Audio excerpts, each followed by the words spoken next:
Yes, I'm inside a car, not in home. The reason is because I'm on my way to Horrorcon in Rotherham and Sheffield sort of area. And so I've never been to a horror convention before, so it should be quite interesting. I've got some little bit of music to listen to on the way up and various other things. And yeah, it should be fun. So interested in seeing how that all goes. And I'm going to take the camera with me, film a few things. Tom Savini, Gunnar Hansen, Ken Foree, all these other sort of horror classic people are there. So it should be fun. Should be interesting. So see you there.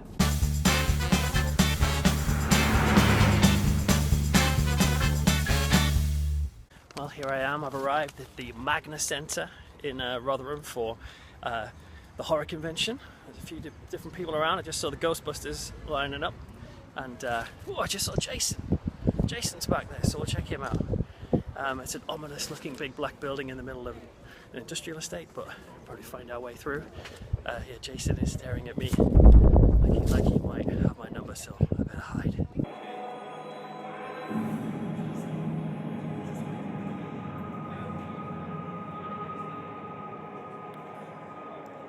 Well, I've just arrived, so I figured the first thing I should do is get scared. So I'm going into this thing called the Pit, which is a hooded attraction.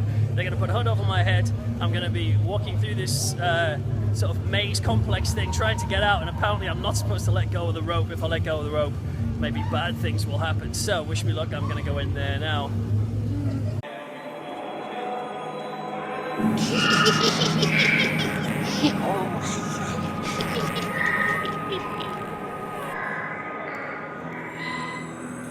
So here I am. I've just been through the Pit, which was cool. It was basically a hooded attraction. I was trying to get my way out, following a rope where people attacked me, and there's a scary person right there.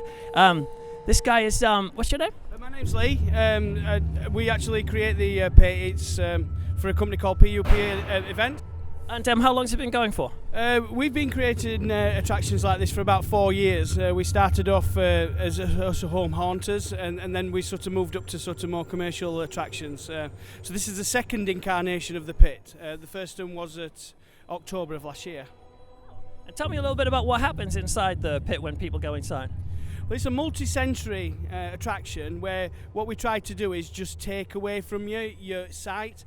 So then we your body will overcompensate with the other sensors, and so you will virtually everybody that goes through will get a totally different experience, because each person that goes through will virtually dream their own attraction, really. And have you ever had anybody in there that's like completely freaked out? Oh yeah, we've had a few people. Yeah. So but that's the glory again of it is the fact is that though it feels so claustrophobic inside, there's absolutely masses of a room inside once you get in. And in that situation, if we've had them sort of take off the hoods, we've even had people put the hoods on in the area where you dispatch from, and then just go, no, I can't do it, and took the hoods back off again.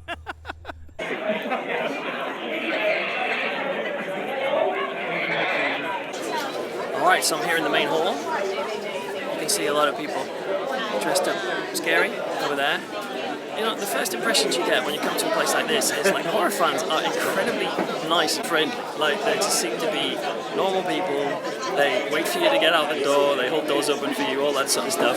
You know, everyone thinks we're all crazy, but you know, we're alright, we're not bad. But yeah, let's have a little look around and see what's on offer in the big merchandise bazaar.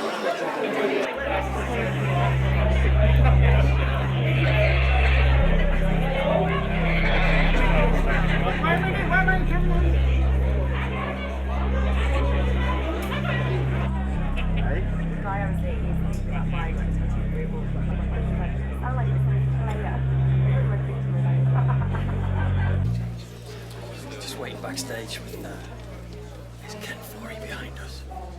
Obviously big star, horror world. He's waiting to go on to answer questions and providing answers. When there's no more room in hell, dead shall walk the earth. Good enough?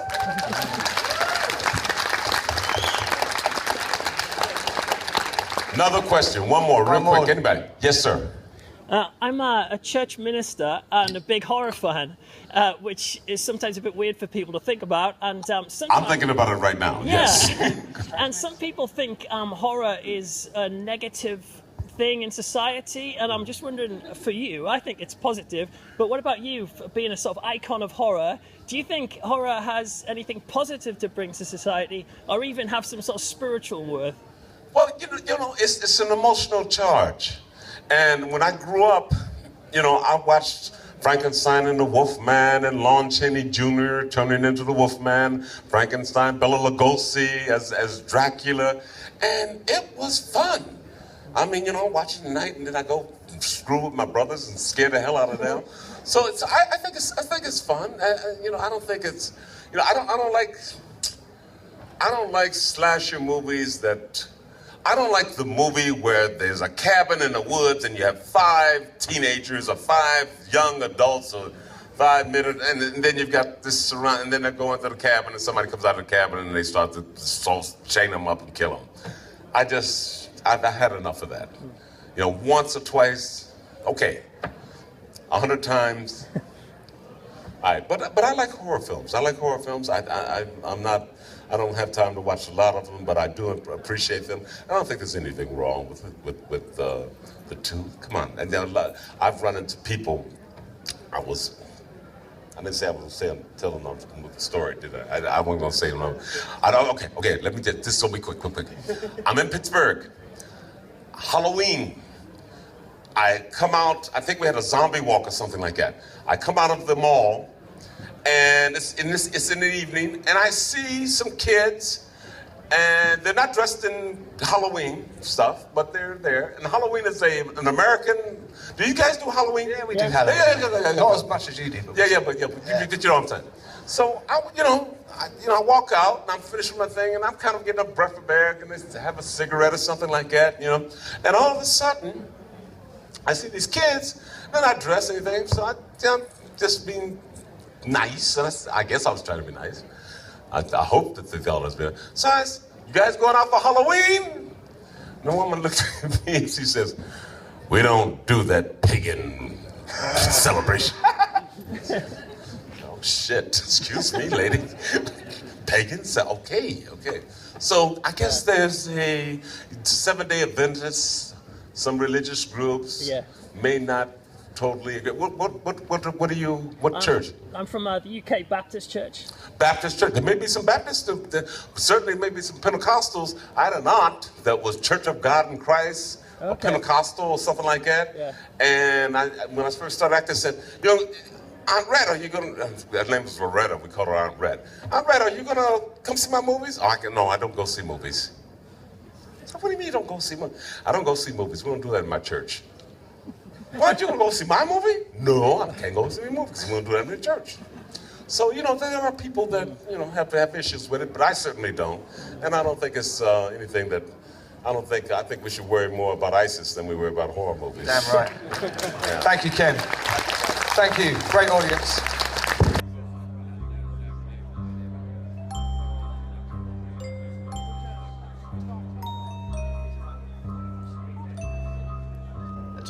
We designed the website specifically to try and have that psychological element. It was none of the website made it sound good.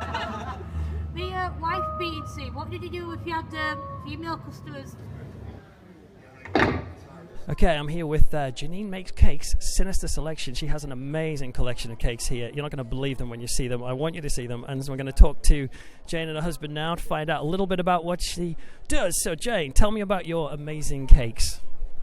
Craig will tell you. Janene started doing cakes years and years back, and started doing it for our twins, and he's ended up building up the cakes, and then because of her love of horror, she started to develop the two together, and hence why she started to do the horror selection.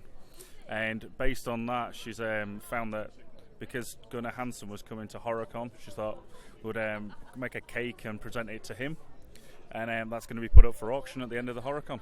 Fantastic. What did he think when he saw it? He thought it was absolutely fantastic, and we got him, Bill Mosby, and Tom Savini to sign it all. So yeah. Has anyone ever said it's a bit strange that you? A lot of people tell me it's sick. Sick? Yeah, they say it's absolutely brilliant, but it's sick. Yeah. How do you respond to somebody who thinks you're sick? I'm used to it. I'm used to it. I'm fine with it. Well, that's a compliment, though, for horror, isn't it? Yeah, if you can make someone go, wow, that's really good, but I'm not sure. You've done it right. You've done it well. It's when people are not sure whether they can eat it or not. Oh yeah, I assume inside it's nice. It's not filled with maggots. Nice. No, it's lovely. Oh, that's all right. And are you? I guess you do take commissions and things like that. Do indeed. Yes, we definitely do take commissions. Yeah, we've had a few commissions for the horror cakes, and we had one recently, which was a American Psycho cake with a coffin. So Janene made the sofa from the scene where he gets the axe through the back of the head, and she did the after effects. So the body splattered in half, chopped up, the weapons around, and him getting ready to put all the stuff in the coffin to discard of the body. And it tastes great too. Oh, yeah. And before we finish, tell me briefly about this cake in the background on the picture there. I'll let you do that. The cake in the background was an idea that Janene had, which was basically all the killers from key horror films. I think there are about 7 or 8 different horror films built into it, and how they would be in their little kitchen together, preparing a meal and preparing all the food and the body parts. And was this cake for a special occasion? My birthday.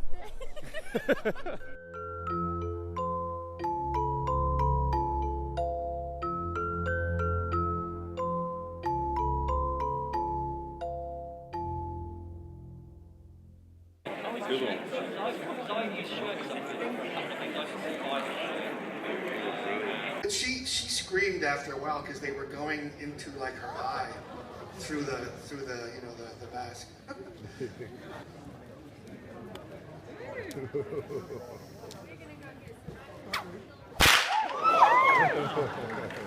of loud. It kind of loses it in here though. Okay, this is for you. Ready? Women love this for some reason. Works for me. Yeah, it's not as loud as it would be in an echo kind of room.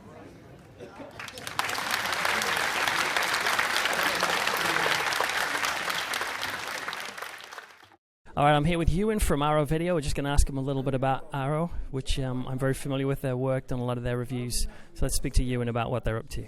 Okay, hi Ewan. Just tell me firstly a little bit about Arrow, their history, and like how long they've been going, how long you've been working for them. Well, Arrow Video is a cult label. We've been going just over 5 years. It's an offshoot of Arrow Films, which is the sort of parent company, which has various other brands like Arrow Films, which releases a range of world cinema, Nordic noir, so popular Scandinavian crime dramas like The Killing, The Bridge, Borgen, all that kind of stuff. And Arrow Video kind of grew as a sort of, as another arm of that, which specialises in cult movies. Started very much off on the, with the kind of ethos of bringing back the good old days of, VHS artwork and classic horror. In fact, the original kind of slogan was "The art of cult films is back," and so that's very much kind of an ethos that we carried through to today. And we've just kind of grown over the last few years. Obviously, we started distributing in the US as well this year, so we've really kind of been able to expand what sort of titles that we work on and the scale and kind of scope of our operations. I mean, Arrow Video cut its teeth, on horror titles. I think the first 2 titles we did on DVD were Sleepless, the Argento film, and House by the Cemetery, and continued on with more Fulci, more Argento. Obviously we've kind of diversified in the last few years. I'd say the last few years, we did films like Kentucky Fried Movie right back at the start, so it's always been kind of everything that really kind of comes under the quite sort of nebulous term that is cult. That can be quite a term that's, like I say, it's quite nebulous, it's quite open to interpretation, but anything that we will appeal to fans of cinema that's a little bit outre, a little bit outside of the norm. So we've released things, with Japanese movies, Yakuza films, teen sex comedies like Porky's and Last American Virgin, action films like Red Scorpion. We go from, the kind of studio, like top end of things, like the Burbs, you know, like big stars like Tom Hanks and stuff, down to the real like nitty gritty of films like Necromantic and stuff like that. So we really kind of like, you know, cover the whole spectrum, I think, and you know, I think a huge number of our fans kind of are really open to exploring that whole spectrum of what we offer.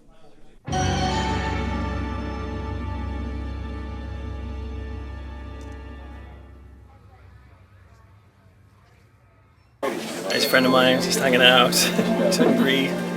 Sorry.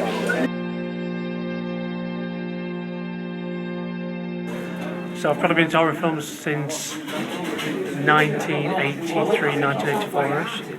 So I've always been a horror fan through Nightmare on Elm Street. Then getting into the Italian horror films of the late 80s and the early 90s, in the late 80s, early 90s.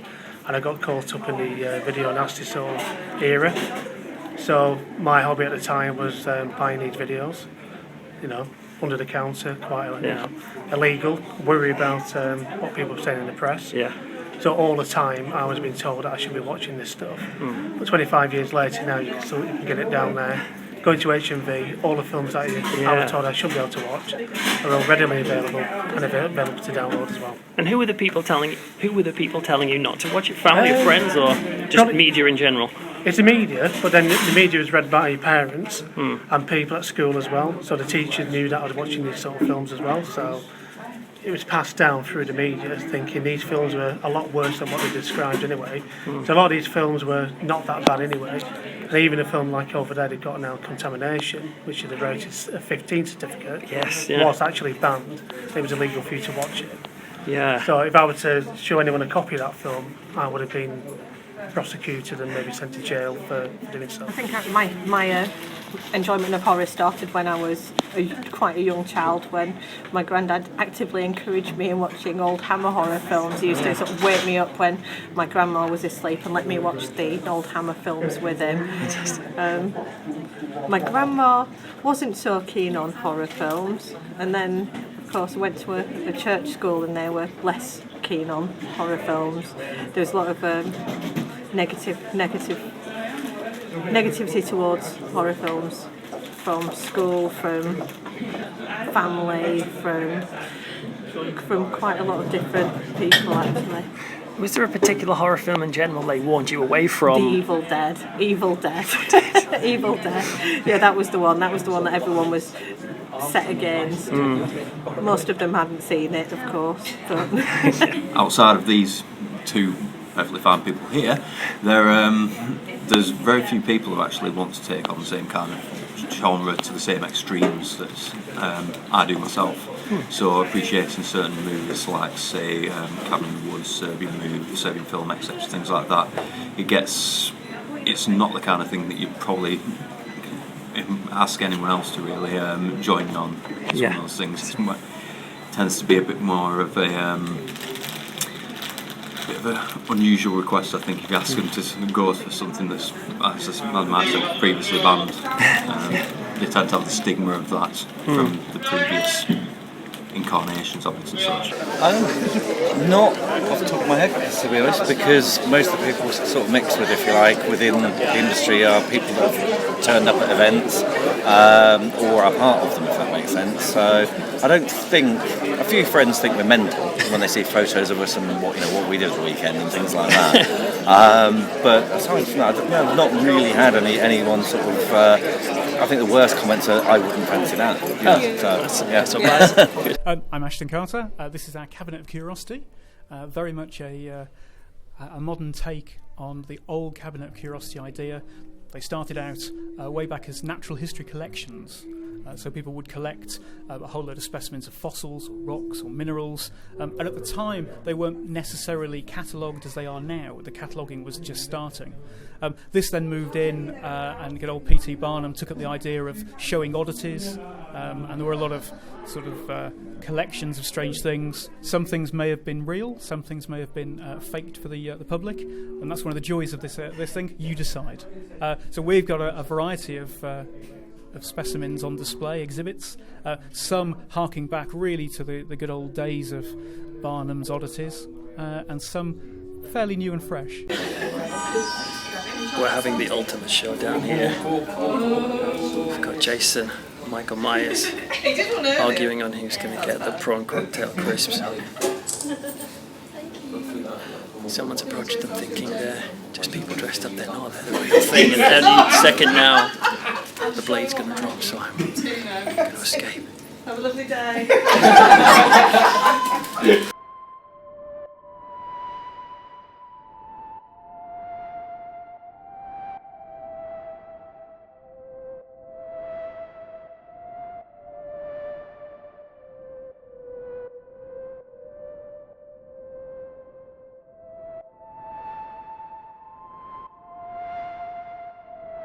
The first thing I'd say about horror people is that they are nice people. I know that might sound a bit strange and obvious, but there's a reputation about people who like horror movies thinking that really they're going to be a bit freaky and disturbing. They're not. They're absolutely normal people, and they're a great laugh. And I've just been walking straight up to people and asking them questions about this subject. And really, like I mentioned earlier, it's one of the most politest and friendliest group of people I've seen at one of these types of events. I haven't been to a lot of conventions, but I've been to a few collectors fairs and collector mania and that stuff, and particularly there's a sort of a familial type atmosphere around here, which is cool. So horror people are nice people, but also horror people are creative people. You don't have to look very far to find that people who have this love of horror are really passionate about getting horror out there, or getting the horror inside of them out there to the world, but through very creative methods. And I think I've seen today so many different ways that people have done that, through art, through sculpture, through cakes. That woman who made the cakes was fantastic. Just a person who really enjoys this sort of thing and is happy to fuse it with her love of normal things as well. So that was cool to see. Another thing to say is horror people are confident people. By confident, I mean they're confident in their interests. I've been asking the question a few times of people I've met today, whether or not they feel that people have tried to put them off it, that it's a bad thing that they watch horror, and pretty much everyone has said no to that people haven't put them off, or they haven't been bothered, who cares? Or some people have said, well, some people in the past might have told me not to, but I'm still doing it. I still think it's worthwhile. And so on the whole, I'd say horror people are, from what I can gather today, they love this stuff, and I think horror is becoming more in the mainstream. I spoke to one of the organizers today who said that horror is a lot more mainstream these days, and so it's easier to be more blatant about your horror, and it's easy to be blatant about horror at a horror convention. But you do get the impression that people embrace this and don't necessarily think they're crazy, but a few people I spoke to share that sort of concern that people in their past, or particularly in their youth, have said you shouldn't be doing this, and yet they still find something valuable there. Another thing I'd say is horror people are thoughtful people. There's a lot of deep ideas going on in some of this horror, and when you just chat to people and you get to know them and you see the products that they release and all the books that they've written, there's a lot of ideas going on here. And lastly, I'd say horror people are normal people. Honest. You might think we're absolute freaks, or some people might do, but by normal I simply mean there's been couples, families. I've seen little kids here. I saw a young girl, maybe about 10. She had a Dawn of the Dead t-shirt on, the original Dawn of the Dead, which was quite nice to see. And I saw like an old pensioner guy wandering around, and I wanted to try and catch him to interview him, but he was so fast and wily. Well, I just turned around and he wasn't there anymore. Unless I saw a ghost. Didn't think of that. No, I think he was a normal human being. There's people like that, the upper end of the bracket. I met a couple who weren't that old, but I said to them, oh, you look like you're horror fans. You don't look like your classic horror fan. I don't know why I said that. It just came out. And they said, oh, what do you mean? Is it because we're old? They weren't old. But the idea is, people might think it's only young people like this stuff. I think we discovered today and been reminded of something I already knew, that's not true. There's lots of different horror fans out there of all ages and walks of life. So, in conclusion, it's been a good day. I really enjoyed it, made some good contacts and chatted to various people. I'll leave you with a few little images from the horror convention, and I hope you've enjoyed coming along with me. Till next time, don't forget the flicks the church forgot.